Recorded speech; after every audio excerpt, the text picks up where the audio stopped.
What's up, y'all? Y'all know who it is. Your boy JP here, hoping to make your install life a whole lot easier. Today we got 2007 Toyota Sequoia, and I'm going to show you how to bypass your factory amplifier. If these are the things that you're into, please consider subscribing or following, because that's what we do here at the channel. Anything car audio, product review, install, or just car audio related, that's what this channel is about.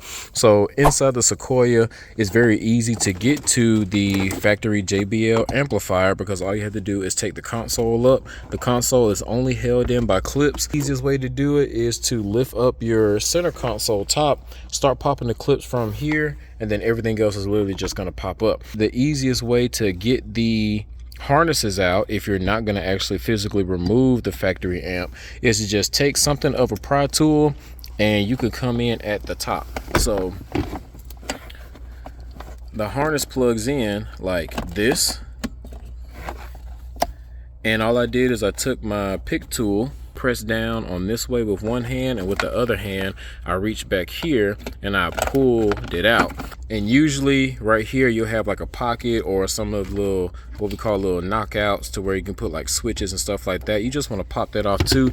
That way you can get more access to the actual wires. We're not going to cut anything on this factory wire harness because we do have a pack audio integration harness. This right here is going to allow us to bypass the factory amplifier to where our aftermarket radio is going to be powering the speakers inside the car. You can take this harness right here, plug it into this one, and that will give us speaker wires. It's going to go to our source, but it's going to be a 4-channel amp or the radio, and we can take this one and plug it back into the factory amplifier if we need to get signal. Now, we don't need to get signal to a processor or a DSP or anything like that, because we're swapping the radio out. So you can either tape these up, or we're just going to not plug this part in. We're going to use the Metra 8113 harness to get power, ground, and ignition to actually power the aftermarket radio that we're installing. It's going to be an old school Pioneer.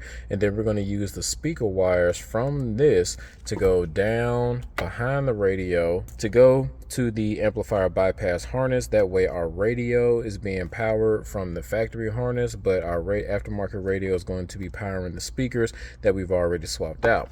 Now you're probably looking at this harness wondering, since it has these RCAs on it, wouldn't this integrate the factory JBL amplifier?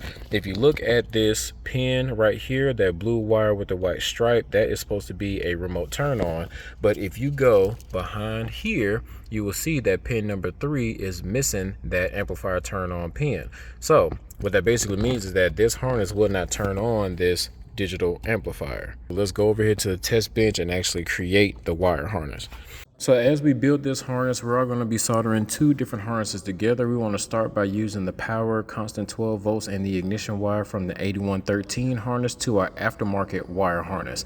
Then we want to slide the heat shrink on to protect those wires. And then when we get done with that, we want to swap the wires around to where we can take the aftermarket speaker wires from the aftermarket radio to the amplifier bypass. This is going to make sure our radio gets power, but the radio is also going to power the speakers. Next, we just take these off, put the heat shrink on, and wrap it in Tessa tape. This is going to be long enough with the extension on everything, so we're probably going to route this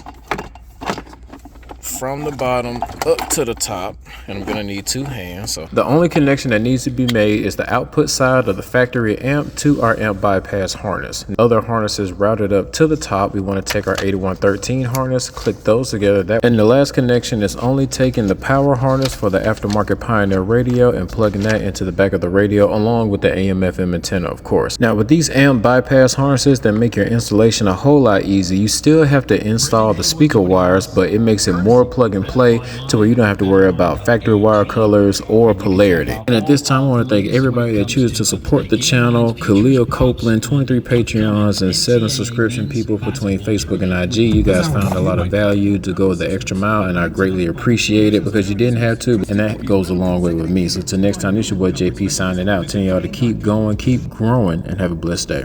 Peace.